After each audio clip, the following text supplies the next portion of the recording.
Most people will dread economic recessions and depressions, but some people don't dread them. Some people are a little more opportunistic. They view this as their big chance, a window of opportunity to seize power, to fundamentally transform things. They don't see it as, oh my gosh, we're struggling. They see this as, now is our time. Let me take you to the WikiLeaks guy, Julian Assange. He's now saying that if he's arrested, he'll unload a massive slew of documents that are going to be released anyway, including uncensored documents with files on BP and Guantanamo Bay. He's already circulated an encrypted poison pill, as he calls it, around the internet.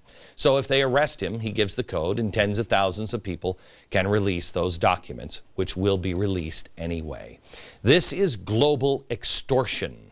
It's a fascinating story, but the most important part of the story is being omitted by the media. His motivation. He's not a good guy. In 2006, in an essay, he included a quote from, what a surprise, the founder of the Progressive Party, Teddy Roosevelt. Quote, "To destroy this invisible government, to befoul this unholy alliance between corrupt business and corrupt politics is the first task of statesmanship."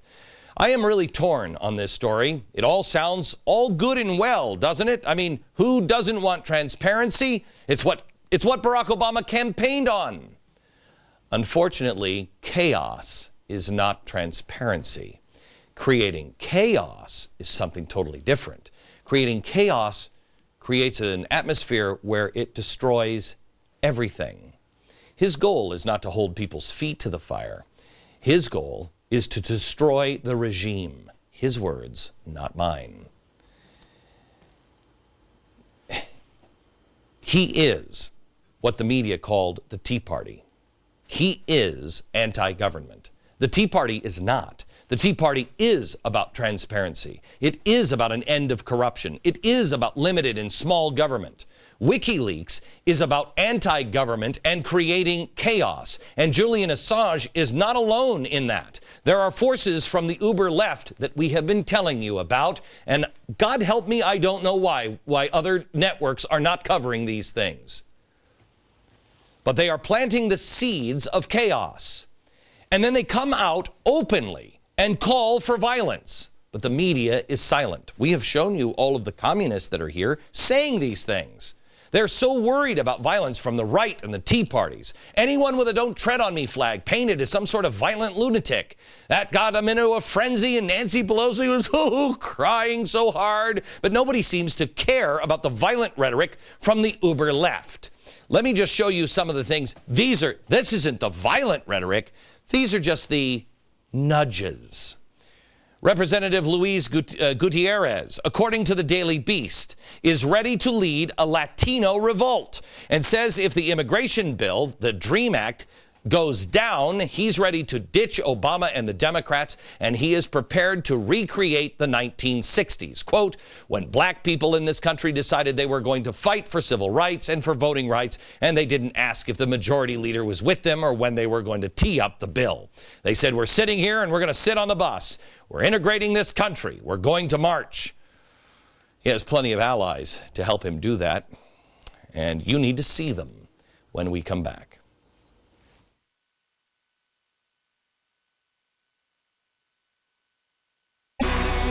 I want to show you some new video that came in over the weekend. We have Van Jones saying that violence is coming. We have just, well, let's start here. We have Senator Claire McCaskill. She's so wrapped up in her class warfare, and remember that, class warfare, that if the Bush tax cuts are extended, she believes it's time for the American people to get the pitchforks. I will tell you this.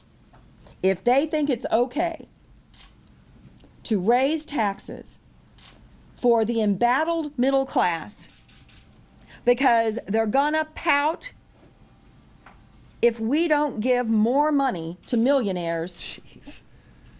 It really is time for the people of America to take up pitchforks. You're gonna give the rich money, or are you just going to start taking more of their money? These people actually believe it's their money. You haven't done jack for a piece of my money. I work hard for my money, Claire. Sorry.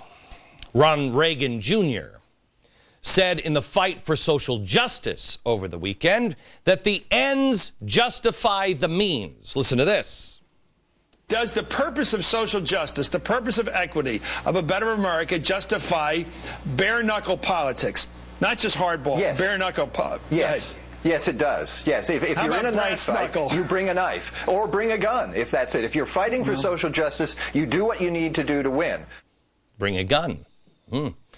Van Jones, who I don't believe has ever denounced his past militant views about a violent overthrow of the U.S. government. It's just a tactic, remember. He, over the weekend, in all of the niceness he can muster, predicted civil unrest was coming. Listen.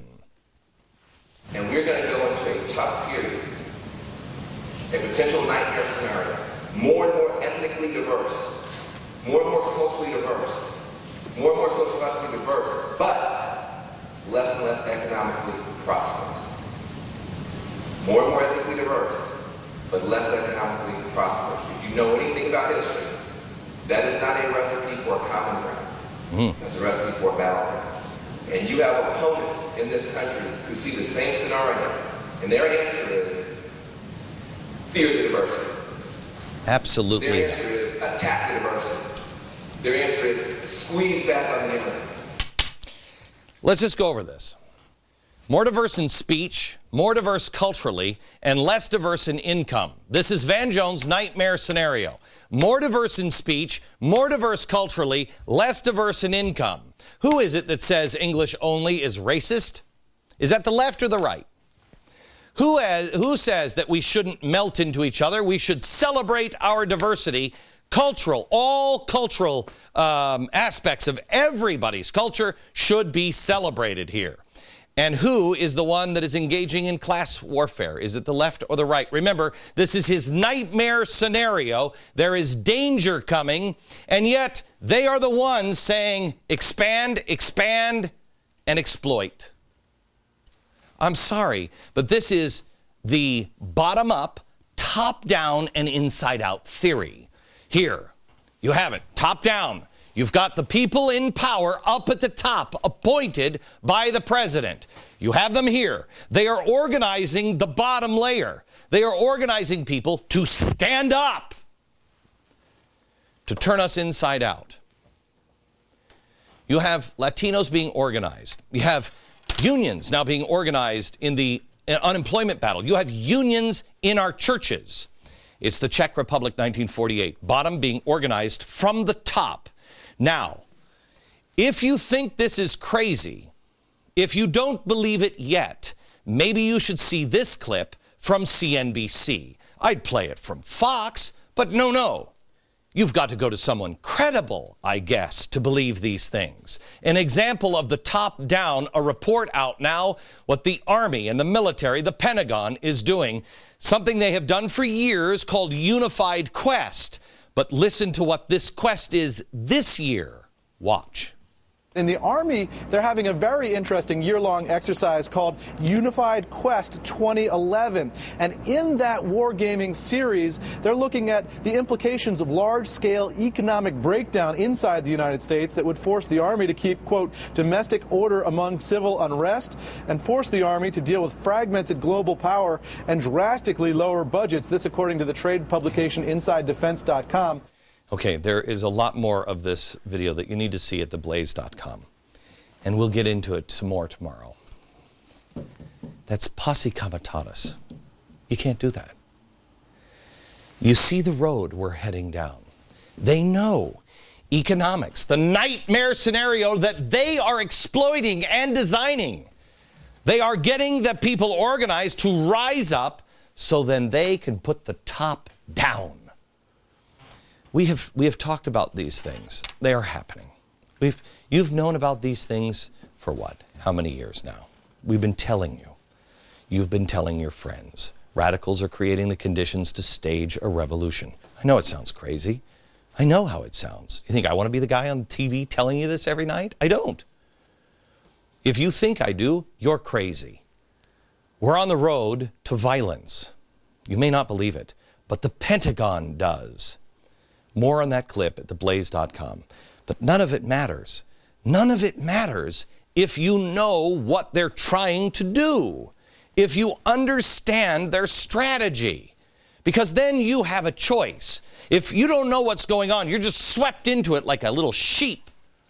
But you have a choice, and here it is. You can accept it, you can ignore it, you can cross your fingers and hope that all these economic problems will be magically wiped away by the mystical GM solar-powered plant that makes the new GM Hempmobile, powered completely by hemp and solar calculators, a reality. I personally think this is ridiculous, and I accept it. I logically, after doing my homework, accept it. I don't ask you to take my word on any of this. I urge you to do your own homework. Do not believe me or anyone else. Do your homework. Find out if these things are true and happening.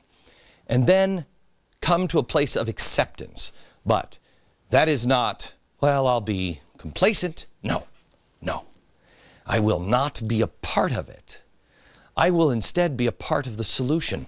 If this is what they're trying to do, which it is, bottom up, top down, a nightmare scenario, you know how this diffuses? You know how this doesn't work?